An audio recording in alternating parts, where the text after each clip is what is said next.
말씀. 이 시기에 제자들이 점점 불어났다. 그런데 그리스 말을 하는 유대 사람들이 히브리 말을 하는 유대 사람들에게 불평을 터뜨렸다. 그것은 자기네 과부들이 날마다 구 음식을 나누어 받는 일에 소홀히 여김을 받기 때문이었다. 그래서 12사도가 제자들을 모두 불러놓고 말하였다. 우리가 하나님의 말씀을 전하는 일은 제쳐놓고서 음식 베푸는 일에 힘쓰는 것은 좋지 못합니다. 그러니 형제자매 여러분, 신망이 있고 성령과 지혜가 충만한 사람 7을 여러분 가운데서 뽑으십시오. 그러면 그들에게 이 일을 맡기고 우리는 기도하는 일과 말씀을 섬기는 일에 헌신하겠습니다. 모든 사람이 이 말을 좋게 받아들여서 믿음과 성령이 충만한 사람인 스데반과 빌립과 브로고로와 니가노르와 디몬과 바메나와 안디옥 출신의 이방 사람으로서 유대교에 개종한 사람인 니골라를 뽑아서 사도들 앞에 세웠다. 사도들은 기도하고 그들에게 안수하였다. 하나님의 말씀이 계속 퍼져나가서 예루살렘에 있는 제자들의 수가 부쩍 늘어가고 제사장들 가운데서도 이 믿음에 순종하는 사람들이 많았다. 아멘.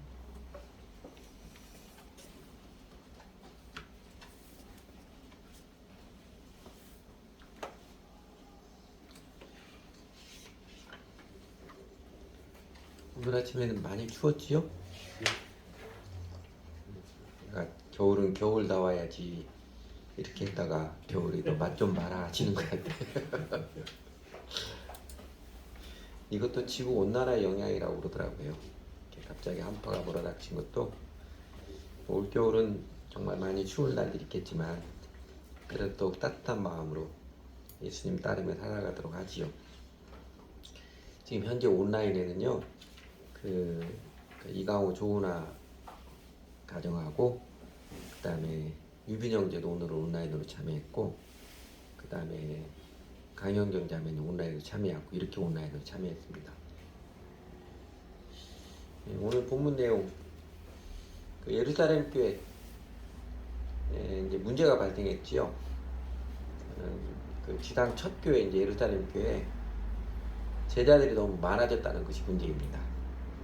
그러니까 교회 교인들이 늘어나자 교회가 이렇게 삶을 나누는 사랑의 공동체로서 어려운 사람들을 돕는 그 구제 일을 해왔었는데 어느 사람은 지속적으로 도움받고 어느 사람들은 도움을 제대로 받지 못하는 일이 반복해서 일어난 것입니다. 그러니까 전통적으로 유대인 공동체에서 사회적 약자, 대표적인 사회적 약자는 고아, 과부, 그리고 나그네 이 사람들이 사회적 약자였지요. 그래서 구약 성경에서 이 사람들을 잘 돌봐야 된다고 가르쳐 주었습니다. 그러니까 당시에 고아, 과부, 나그네들은 또 이 경제적인 생산 능력이 없는 사람들로서 그래서 공동체가 돌보는 게 오랜 전통이었습니다. 근데 유대의 나라가 멸망하고 바벨론에 이어서 이제 유대가 이제 페르시아 지배를 받고 메소포타미아 지배를 받고 그 다음에 시리아 지배를 잠깐 받았다가 로마로 이어지는 식민지 국가로 세월이 오래되자 유대 사회의 좋은 전통들이 다 무너져 내리는 거죠. 사회적 약자들을 돌보는 문화도 이제 많이 퇴약해져서 예수님 당시에 그 사회적 약자들의 생활은 말할 수 없이 피폐하고 비참했습니다. 그 배경 가운데 예수님을 믿는 새로운 교회가 탄생하고 그 교회의 공동생활을 통해서 말하자면 획기적인 복지 대책이 나온 것이지요. 예수를 주님으로 믿는 교회 공동체가 약자들을 돕는 공동체 안에 사회적 약자들은 획기적인 복지 대책이 나온 것입니다. 그런데 이제 일부러 그랬던 것은 아닌데 12사도들이 이제 이렇게 재정을 나누어서 어려운 사람들을 도와주십시오. 구제의 지침을 받은 그 히브리인들이 유대인들이 그냥 어쩌다 보니까 자꾸 헬라어 그리스어를 말하는 유대인 과부들에게 돌아가는 나눔 원금 자꾸 빼먹는 것이지요. 반복되자 결국 불만이 원망스러운 목소리를 폭발을 했습니다. 자칫하면 교회 안에서 갈등이 급속도로 불거져서 다툼과 분열로 이어지기 쉬운 이제 내적인 어려움에 이 교회가 직면한 것입니다. 여러분 기독교 역사상 교회에는 언제나 외적인 환란과 내적인 어려움들이 있어 왔습니다. 그리고 교회는 많은 경우 외적인 혼란들은 많이 이겨왔습니다. 정작 교회를 힘들게 하고 결국은 교회 분쟁이 일어나서 교인들이 서로 왼수처럼 갈라지게 되고 교회가 쇠락하게 된 주요 인은요, 외적인 환란이 아니라 내적인 갈등과 분열이었습니다. 그래서 오늘 본문에서 짧게 묘사했지만 그 예루살렘 교회가 처음으로 직면한 교회의 내적 갈등, 이 어려움을 해결한 모습은요, 사실 오늘날의 교회에서도 교회 안의 내적인 갈등들을 어떻게 해결할 것인가 매우 효과적인 모범과 지침이 됩니다. 우선 첫째로요, 어떻게 예루살렘 교회가 이 갈등의 문제를 해결했는가? 앞에서 잠깐 언급 안 했죠. 교회 지도자들인 사도들이 문제 해결을 지체하지 않았습니다. 어떤 문제의 경우는 내버려 두지 않고 섣불리 건드렸다가 문제가 더 불거지는 경우도 있지만, 그러나 이처럼 수근수근 뒷담화가 퍼져가기 쉬운 경우, 원망과 불평의 소리가 높아지고 사람들과 관계에서 갈등이 틈이 갈라지기 시작한 경우는요, 이거 지체하면 호미로 막을 거 가래로 막아야 되는 사태가 발생하는 경우가 많습니다. 사실 우리들에게 어려운 것은 이거를 빨리 직면해서 문제 해결을 도모할 것이냐, 아니면 기도하면서 하나님께 그냥 맡기고 해야 될까, 이 분별이죠. 항상 모든 일에 재빠르게 문제에 대처해가는 이것도 좋은 모습 아니고요. 항상 모든 일에 그냥 가만히 내버리는 것도 좋은 모습 아닙니다.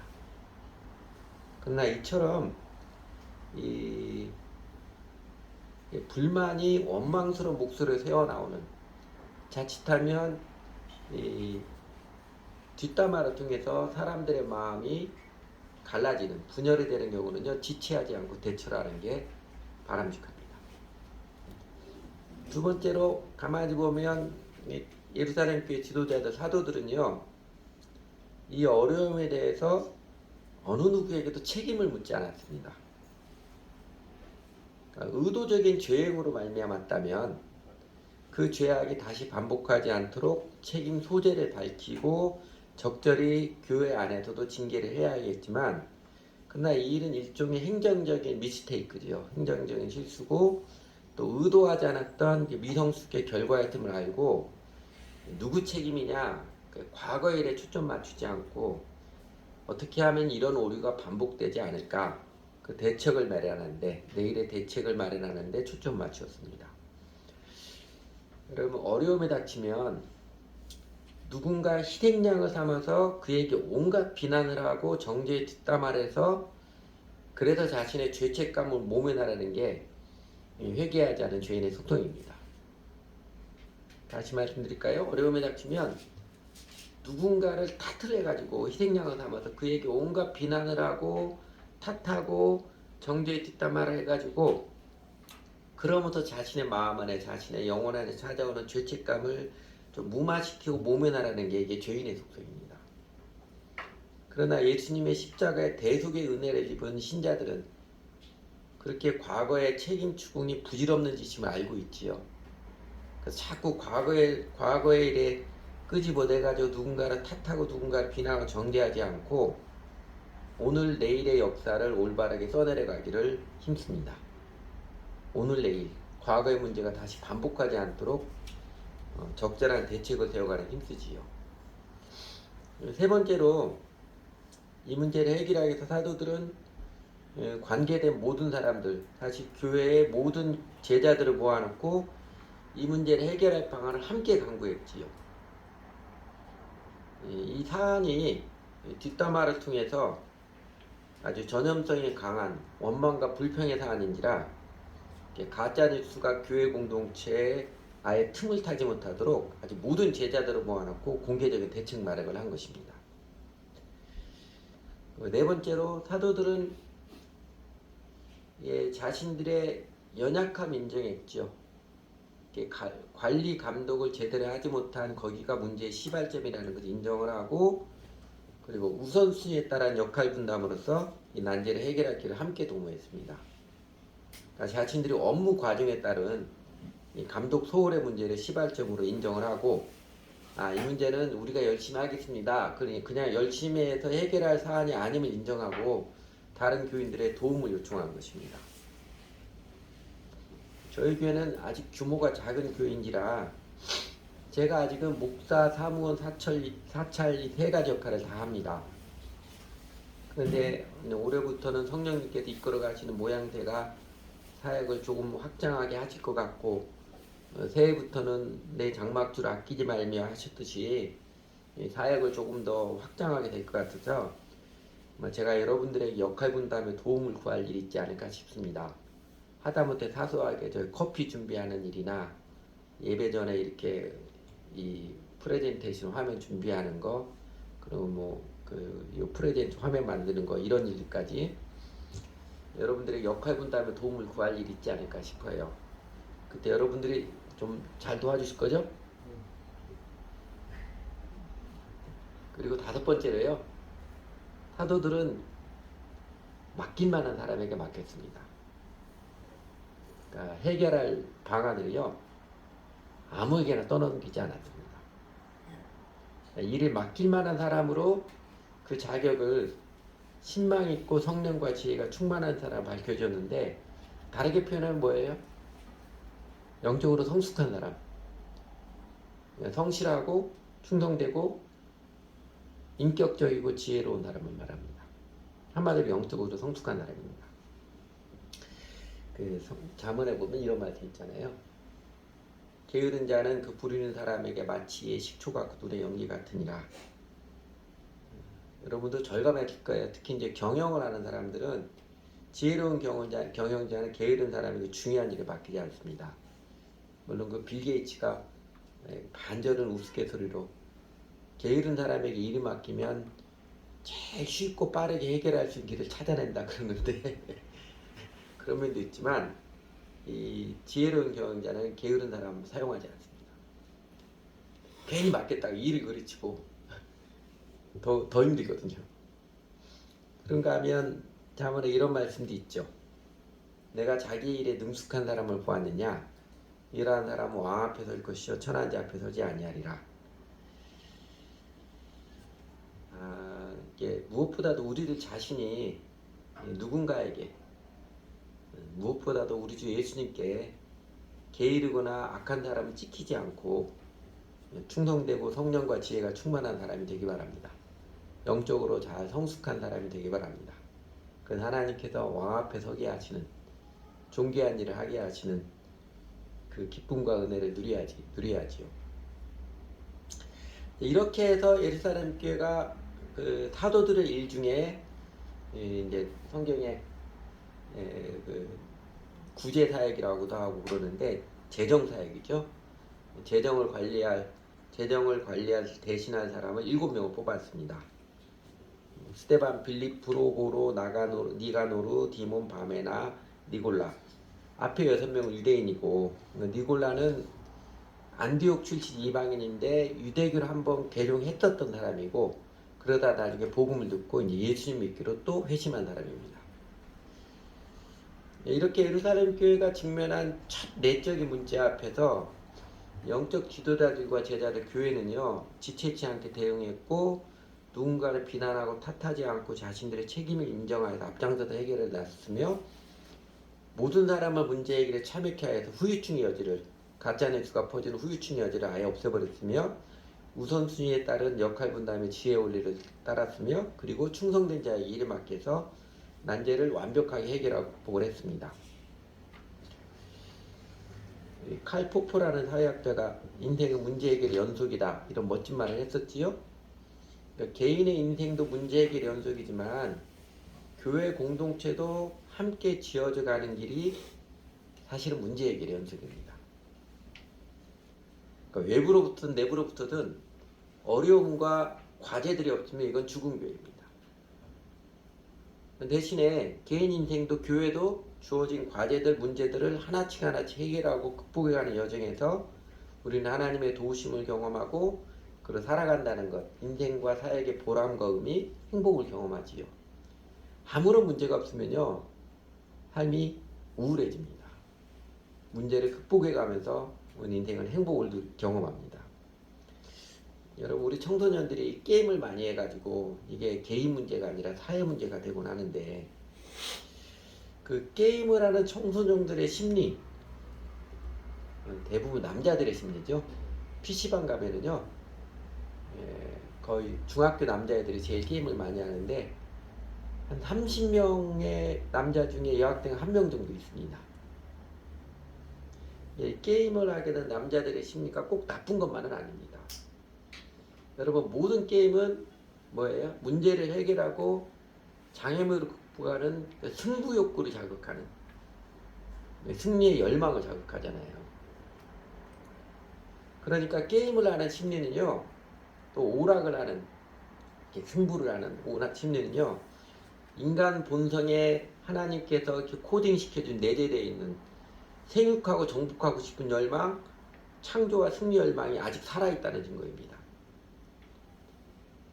근데 그 열정을 자신의 인생에서 학업이든 공부든 비즈니스든 사역이든 실제 인생에도 도전하고 발휘하도록 용기를 북돋아주는 게 우리의 과제예요. 그러니까 게임이든 뭐 스포츠 중계든 오락거리에서만 승리의 쾌감을 맛보고자 하는 것은 일종의 도피죠. 대부분 이런 일에 중독되는 사람들은 자신의 정상적인 생활에서 승리를 맛보지 못하는 사람들입니다.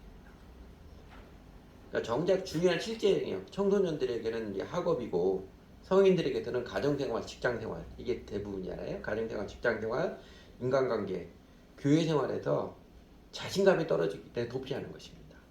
내 안에 있는 이 승리의 갈망, 이거를 그냥 누르고는 못 사는데, 내가 살아가는 정상적인 가정생활, 직장생활, 인간관계, 뭐 교회생활에서 자신감이 떨어져요. 도피하는 겁니다. 딴 데 가서 딴짓하는 것이죠. 그리고 그보다 더 안타까운 거는요, 게임이든 오락이든 여가 취미의 영역에서 거기에서 느끼는 승리의 쾌감은요, 한계가 있다는 것입니다. 이게 영혼의 진정한 기쁨을 주지 못해요.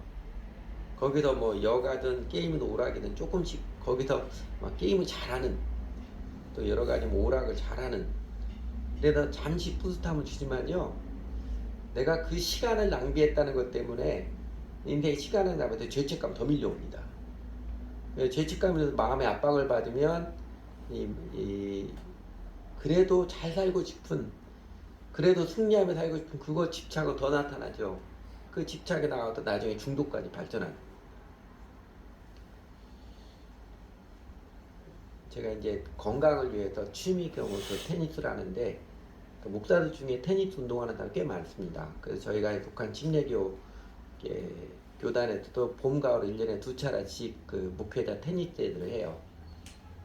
예, 아주 재밌게 잘 놉니다. 근데 거기 정말 테니스 잘 치는 사람들이 있어요. 근데 매년 테니스 대회 1등하면 뭐합니까? 자기 목회는 죽을 쓰고 있거든요. 그 테니스 잘한다고 목회 잘하는 거 아니거든요.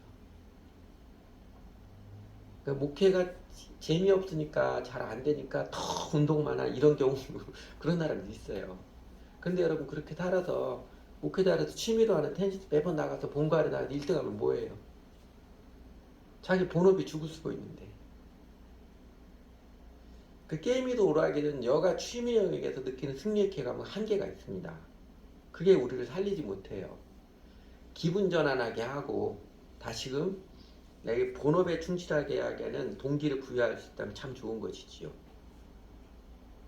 여러분의 본업에서 가정생활과 직장생활, 사랑과 노동에서 하나님의 도우심을 믿고 의지하여서 다시금 도전하는, 과제와 어려움들이 태산 같을지라도 그 과제와 어려움들을 해결하도록 다시금 도전해서 승리의 기쁨을 누리시기 바랍니다.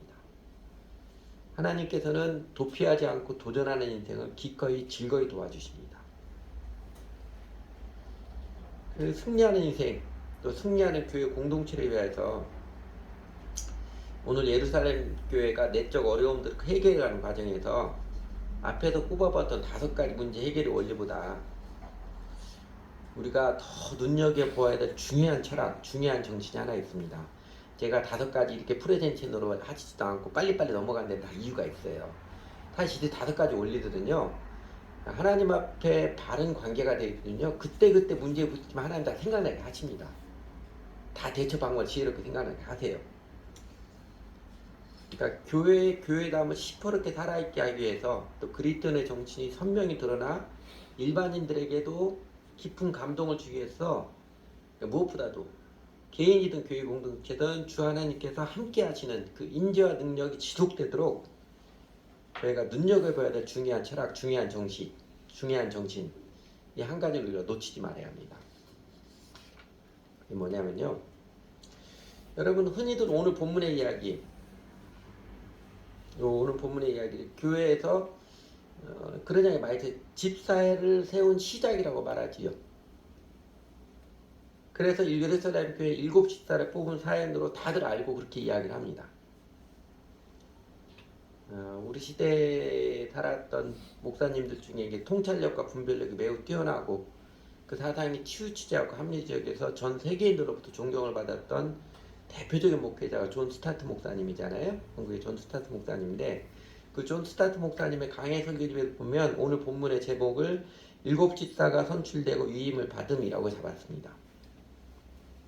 근데 여러분 오늘 이렇게 본문을 어디를 봐도 집사라는 단어는 한 번도 등장하지 않습니다. 그죠? 신약성경에서 집사라는 단어가 등장하는데 빌립보에서 한 번 나오고 그 다음에 디모데전서 3장에서 나오고 딱 거기밖에 없습니다.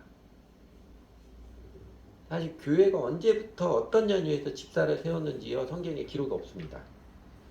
그런데 여러분 이제 사도행전 21장 8절에 보면 이런 집사라고 나오는 개혁개정반에 집사라고 나오는 구절이 있어요. 개혁개정반에서 이튿날 떠나 바울 일행입니다.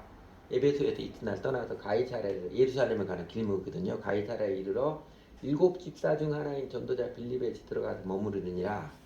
바로 여기도 빌립 7집사라고 하지 않았습니까? 하는데요. 아래 세 번역에 보면 이튿날 우리는 그곳을 떠나서 가이사랴에 이르렀다. 7사람 가운데 한 사람인 전도자 빌립의 집에 들어가서 그와 함께 머물게 되었다. 여기는 집사라는 단어 없지요. 성경 원어에도 집사라는 단어 없습니다. 7 중에 한 사람 그렇게 되어 있습니다. 그러니까 개혁개정판에서 그 원어에 없는 단어를 자기들이 집어넣었다는 것을 슬쩍 스스로 인정하기 때문에 그 집사를 저렇게 항상 작은 글씨로 표시를 했습니다. 성경 원에는 없는 것입니다. 근데 다 통칭해서 교회가 통칭해서 집사라고 하니까 이해하기 쉽게 그렇게 넣은 것입니다. 물론 교회사에서 오늘 본문이 가르치는 중요한 원리, 우선순위에 따른 역할 분담, 팀워크 원리는 언제나 존중이 되어야 합니다. 그래서 오늘날에도 명확한 필요에 의해서 교회의 재정을 담당하고 구제사역을 담당하는 그 사람을 세우는 일을 당연히 해야 합니다. 교회의 인도자로서 집사라는 직분을 세워지는 일도 아름다운 일이에요. 아름다운 일이에요. 그러니까 집사에 대해서 성경에서 유일하게 밝혀주는 게 사실 빌립보서는 일단 목사와 집사 뭐 얘기 뭐 딱 단 한 번만 나와요. 유일하게 밝혀주는 게 디모데는 3장인데 거기 보면은요. 집사가 어떤 사람이어야 하는지는 어떤 사람을 집사로 세워야 되는지를 가르쳐 주지만 집사가 무슨 일을 하는 사람인지 집사의 역할이 무엇인지에 대한 일체 언급이 없습니다. 그리고 앞에 집사 이전에 감독, 교회 지도자죠. 교회 지도자의 감독에 대한 이야기하고 다음에 바로 이어서 집사의 이야기를 보면은요. 집사는 교회의 영적 인도자, 영적인 지도자, 인도자 직분이에요. 영적으로 성숙한 사람, 교회의 지도자, 인도자를 감독, 집사라는 두 직분을 해온 것입니다. 그러면서 저희 교회가 처음에는 구약에서 또 집사하고 인도자를 구분했다 나중에 통합을 했잖아요. 우리 교회 집사는 영적 인도자입니다. 영적 인도자로서 세운 거예요. 그게 성경적이라고 말씀드릴 것 같아요. 그러니까 뭐가 중요하냐면요.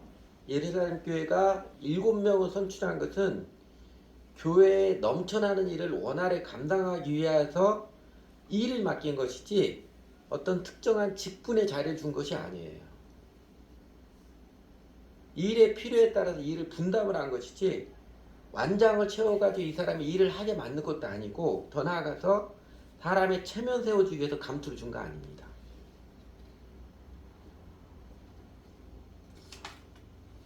목사들끼리 하는 이야기 있습니다. 집사 세워지면 3년은 열심히 일한다고. 그러니까 3년마다 집사 세우면 된다고, 필요하면. 근데 이거는 성령과 지혜가 충만하지 않은 사람들의, 성령과 지혜가 충만하지 않은 교회의 이야기입니다. 그러니까 성령과 지혜가 충만하지 않으니까, 다르게 말하면 예수님을 제대로 믿지 않으니까 그냥은 교회에 섬기지 않거든요. 그냥은 안 해요.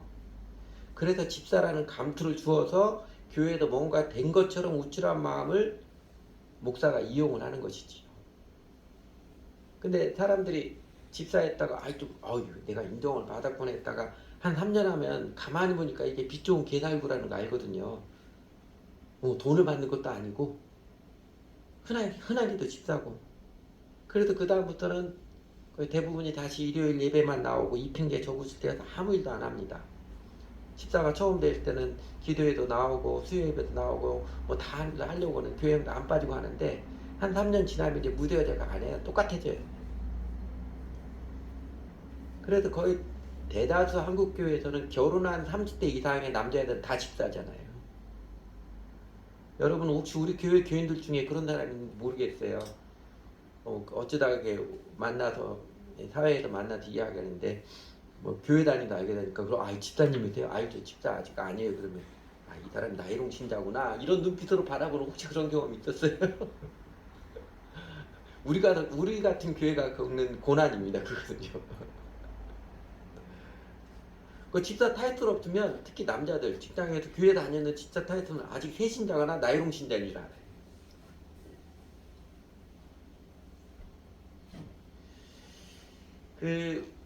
오늘 본문을 근거로 해가지고 제가 뒷장에다 하나 만들어놨던데 까먹었어요. 오늘 본문을 근거로 해서 목사는 말씀과 기도에 전념하는 사람이고 집사는 재정 담당, 행정 담당 그런 일을 하는 사람이고 이렇게 피상적으로 생각하는 성향이 대한민국 교회사에 많이 있습니다. 그래서 여러분 사도행전 6장 다 발음 다운 기사에 보면 6장 후반부 그 다음에 7장 8장 이야기는 스데반과 빌립 7사람 중에 2명 스데반 빌립이 복음을 전하는 이야기 기록입니다. 그리고 아까 보았던 사도행전 21장 8절에 또 빌립을 전도자라고 불렀습니다. 집사라고 안 불렀어요. 전도자라고 불렀어요. 그러니까 목사는 말씀과 기도만 전념하는 사람이고 집사는 섬김의 일을 하는 사람이 이런 구분은 비성경적입니다. 교회를 이원화시키는 그릇된 말씀입니다. 교회를 사회 집단 세속화시키는 그릇된 철학입니다. 그러니까 모든 교회의 모본이 이게 첫 교회 예루살렘 교회잖아요. 초대교회는 필요에 따라서 일을 분담한 것이지 직분에 따라서 사역 종류를 구분한 게 아닙니다. 여러분 사도들도 12사도를 중심해 처음에 2일절 다 했지요. 그 재정사역 다 같이 했잖아요. 그러니까 12명이 감당하기도 벅차니까 일이 많아지니까 7명 뽑아서 역할을 분담하는 것입니다.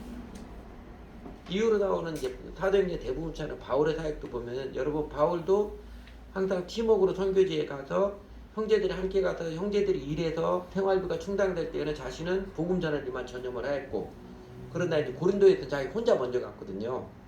혼자 먼저 가니까 생활비 없으니까 그러니까 자기가 장막 붙이는 일 장막 치는 그 단순하잖아요. 정교하게 옷 만들어니까 힘 써가지고 힘 가지고 천막 만들어 오니까 자기가 노가다에서 돈 벌어서 자연스럽게 자기 생활비 충당을 했습니다. 그러다 형제들 다시 오니까 이제 그 일 그만두고 다시 또 복음 전하기만 전념을 했어요. 심지어 예수님도요. 제자들하고 함께 다니실 때 우리가 예수님께서 이렇게 십자가에 달리기 전날 밤에 발을시키신 그것만 기억하는데 자세히 보면 오병이에 개하고 나서도 제자들 먼저 보내고 뒤처리 예수님 다 하셨습니다. 종종 그러셨어요. 딱 설교만 하고 나머지도 알아서 다 정리해라 이러지 않았어요. 그러니까 필요에 따라서 이 일을 할 수도 있고 저 일을 할 수도 있고 그렇게 유연한 태도가 사실은 자유인이죠. 우리 그리스도인의 특징이잖아요. 내 체면에 그런 일 하게 생겨서 목사 체면에 제가 그 대학교에 가서 수요일날 예배 6월달부터 가서 그 찬양팀 이 애들이 있습니다. 형제님 애들이라고 되겠죠? 쉽게 말해서. 근데 찬양팀 장비들이 괜찮아요. 그 교회 몇 명 안 모이는데도 기타 2개, 베이스 기타 하나, 그 다음에 키보드 2개, 드럼, 전자드럼 이렇게 돼 있어요. 한 10명 이거 돌아가면서 합니다. 근데 여러분 그게 학교 강의실이라니까 그걸 다 세팅하고 끝나면 다 그대로 정리해서 뒷방에다 넣어놔야 되잖아요. 그 정리하는데 저도 가서 좀 거들었어요. 그래서 이제 키보드, 특히 이제 전자 키보드 무거우니까 그거 거두고 하니까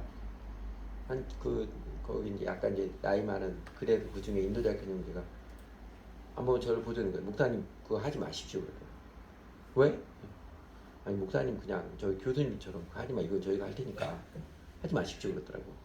야 내가 노는 이 잡는다고 예배 끝나고 할 일 없으니까 같이 하면 되기도 하는 거지 뭐. 그럼 아예 찬양팀 들어서 항상 하실래요? 그러더라고요. 아니 난 그런 은사는 없어. 근데 내가 이렇게 할 때 되면 하고 만약에 안 하게 되면 안 하게 되는데 가만히 멀뚱멀뚱 서 있는 거 하는 게 낫지 않겠냐? 그 친구는 좋은 마음에서 그렇게 했겠지요. 근데 여러분 그리스도는 우리가 예수님 믿고 자유인으로 살아야 그런 거잖아요. 필요에 따라서 유일할 수도 있고 해일할 수도 있고 그렇게 유일한 태도로 가는 것, 부드러운 마음의 태도로 가는 것, 이게 그리스도의 특징이잖아요. 그러니까 중요한 게 이겁니다. 교회는 교회의 일에 필요에 따라서 역할을 분담하는 영적 공동체이지 직분이라는 완장을 채워주어서 자존심을 부추기 위해서 일을 하게 하는 인간 경영을 하거나 또 돈 많은 사람, 세상의 유력자들을 우리 교회에 붙들어 두려고 체면 세워주기 위해서 감수를 치러주는 사회단체가 아닙니다. 사실 직분에 대한 오형은 사실 집사보다는 목사가 더 심각하지요. 여러분 사도들처럼 그 이후 사도행전에 나타난 게 바울이나 디모데나 디도나 아볼로나 브리스라 아굴라 이런 사람들 복음을 전하고 제자를 삼사하게 했던 사람들이에요. 또 지역교회 목사라서 섬겼던 사람들이죠. 한결같이 어떻게 섬겼어요? 교회 공동체에서 영적으로 성숙하고 전도자 제자로서 탁월함이 검증된 사람들, 그래서 인정된 사람들이지요. 함께 교회 공동체 예수님을 배우고 교회 생활 함께 해가면서 함께 다 같이 복음을 전하고 또 제자를 삼고 일을 하면서 일을 굉장히 잘하는 사람들이에요. 그 일을 기뻐하는 사람들이에요. 그러면 그 사람들의 교회 필요해서 누군가 한 사람은 전 시간을 들어가 일을 해야 되겠습니다 해서 그렇게 인정된 사람이지, 원래부터 나는 신분이 나는 성직자라고 우기거나 자기가 신학교 나왔으니까 세상에 돈 버는 일 절대로 하면 안 된다, 나는 말씀과 기도에만 전념해야 된다, 그렇게 경직되게 쫀심만 높이지 않았습니다. 사실 대한민국 교회가 지금 마탱이가 좀 많이 어려운 일이 하나는요, 목사를 잘못 세워서 그래요. 교회에서 이렇게 검증된 사람을 신학교 과정도 필요합니다. 전문 이렇게 워낙 사회가 복잡해지고 역사가 쌓으니까 그런 교육을 받아서, 그것보다 더 중요한 게 교회에도 검증된 사람을 세워야 되는데 무슨 전문 기술 배우는 것처럼 학교 나오면 자격증 가지고 목사한다 하니까 검증이 안 된 사람을 세워가지고 그래서 교회가 어렵습니다. 교회가 그래서 마탱이 갔어요. 그렇다고 뭐 세상 대한민국 교회 문화 전체를 우리가 어떻게 할 수는 없는 것이고요. 우리가 정직한 교회로 세움받고 지키기 위해서는요, 이 정신을 반드시 붙들어야 됩니다. 어떤 정신이냐면요, 집사든 목사든 교회 안에서 자연스럽게 함께 예수님을 따르는 제자들을 배우고 섬기고 하면서 자연스럽게 예배자 전도자의 삶의 모습, 영적으로 성숙한 모습이 검증된 사람을 교회 인도자 지도자로 세우고, 그리고 전도자로서 제자 삼자로서 은사가 확인이 된 사람을 교회 필요에 따라서 전 시간을 드리는 전임자로 세우고 해야 하는 이 정신을 지켜야 합니다. 아마 우리가 잘 지켜서 그 맑은 물이 형성되고 흘러가게 하면 하나님께서 다른 교회들 그리고 대한민국 사회 인식을 바꾸는데 하나님께서 사용하실 것입니다. 여러분, 예루살렘 교회가 12사도하고 그 다음에 7명만 지혜가 성령이 충만한 사람, 그 사람들만 지혜가 성령으로 충만한 사람이 되었고, 또 이 사람들만 전도자로 또 교회 봉사일이라는 재정 담당 일을 하고, 나머지 대다수 사람들은 방관자로 그냥 정기적으로 나와서 예배 구경만 하고 설교만 듣고 그렇게 했겠습니까? 아니지요. 우리가 앞에서 사도행전 2장, 3장, 4장에서 계속 확인했던 것. 회심하고 예수님을 주님으로 믿은 사람들, 교인들 모두가 다 사도의 가르침을 따라서 교제하고 예배드리고 함께 기도하고 제자들을 배우는데 헌신하여서 자신들 일상의 삶을 예배자로 전도자로 삶을 배우고 세워갔던 사람들입니다. 다 전도자하고 다 사역자였어요. 이 정직한 교회는 이물, 이 맑은 정신과 문화를 지켜야 합니다. 그래야 예수님의 이름으로 모이는 교회가 되어서 하나님의 임재와 능력을 경험합니다. 이 자기를 교회 다시 요약하면 자기를 부인하고 예수님을 따르고 섬기는 이 맑은 정신 지켜지면요 어떤 문제가 닥치할 때 그 문제를 대처하는 지혜로운 원리들 성령님 다 가르쳐 주세요. 오늘 본문에 아까 제가 5가지 수혈했던 것처럼 그거 5가지 다 외워가지고 이거 뭘 먼저 적용해야 돼 그러지 않아도요 가르쳐 줍니다.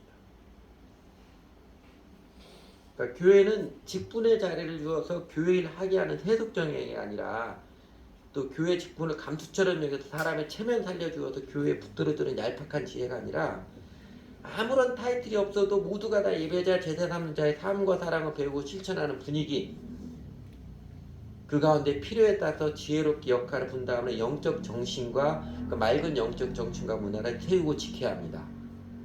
그래야 하나님의 함께 하심을 하나님의 능력을 경험을 합니다.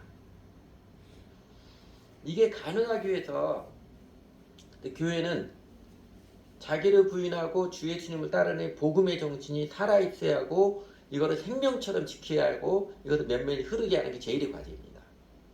그래야 교회예요. 그래야 사람이 적어도 예수님이 함께 하심을 경험합니다. 2-3 사람이 내 이름으로 모인 것은 나도 그들 중에 있느니라 예수님이 가르쳤던 것처럼 그 예수님의 이름으로 모인다는 게 예수님의 신앙의 핵심이고 제일 기본으로 가르쳐 주셨던 아무든지 나를 따르고도 자기를 부인하고 날마다 제 십자가를 지고 나를 쫓을 것이니라. 자기 자신을 잊어버리고 예수님을 따르고 섬기는데 그 마음이 된 사람들의 공동체 그래야 교회예요.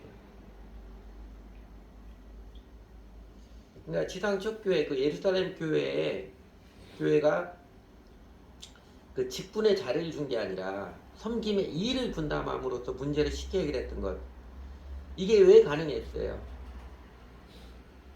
예루살렘 교회 교인들 모두가 회심을 경험했잖아요. 모두가 회개하고 주 예수를 믿은 사람들이에요. 회심이 분명한 사람들, 예수를 주님으로 믿고 따르는 그 정신과 신앙 고백이 분명한 사람들, 그래서 자기를 부인하고 주 예수님을 따르는 마음이 명확한 사람들이기 때문이었습니다.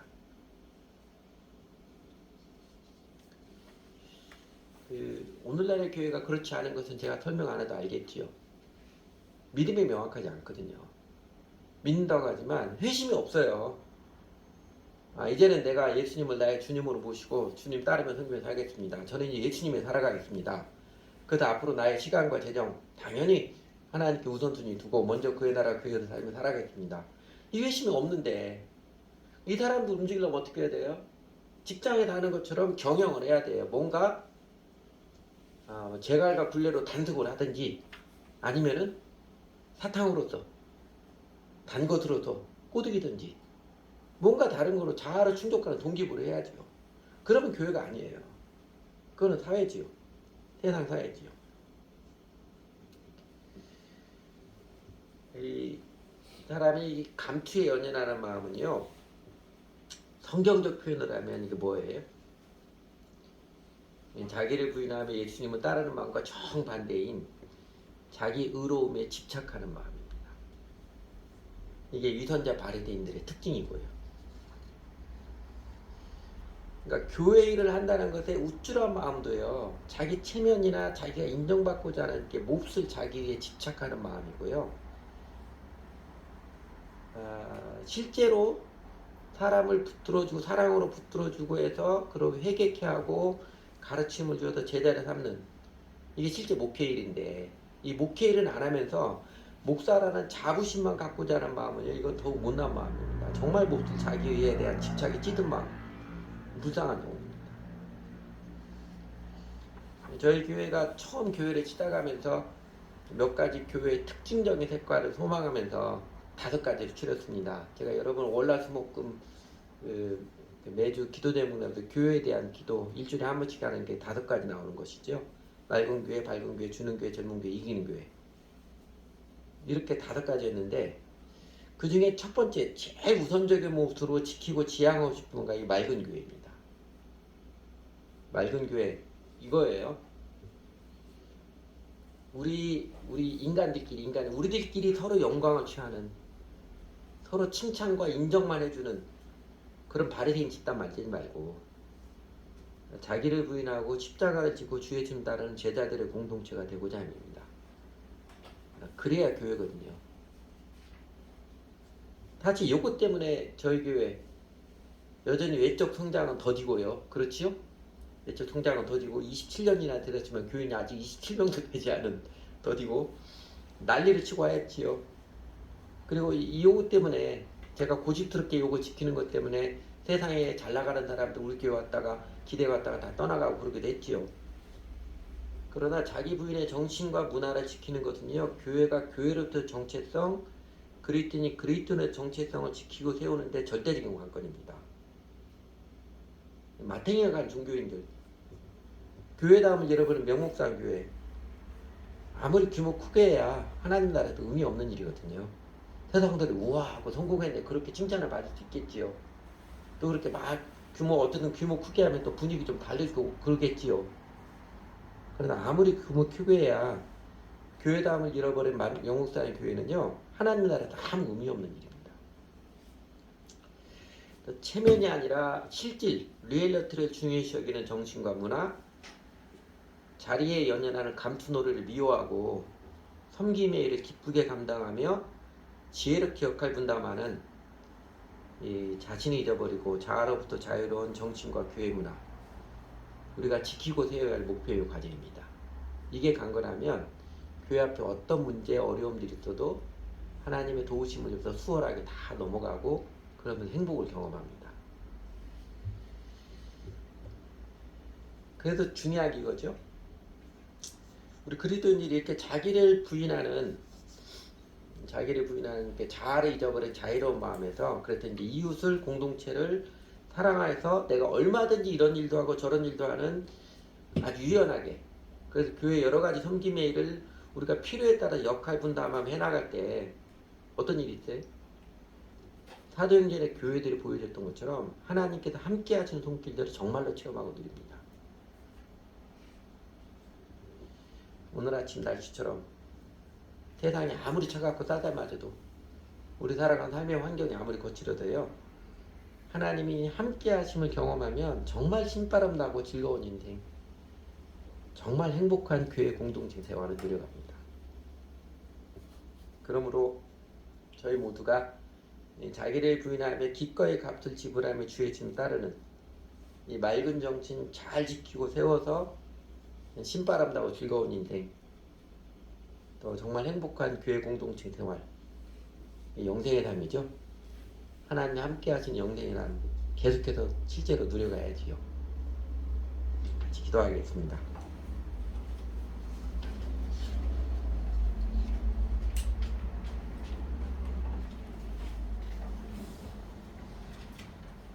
여러분들에게 거의 매주 반복해서 똑같이 강조하는 게 예수님이 그리스도 주님이십니다. 예수를 믿는 거 그렇게 간단한 게 아닙니다. 가벼운 게 아닙니다. 우리 인생을 걸고 예수님 따르는 것이죠. 인생의 목적과 동기를 완전히 바꾸는 것입니다. 그때 정말로 하나님 말씀 함께 하시는 생명과 능력을 경험합니다. 그 명확한 복음의 진리 앞에서 우리들의 응답 다시 한번 입술을 열어도 고백드리도록 하지요.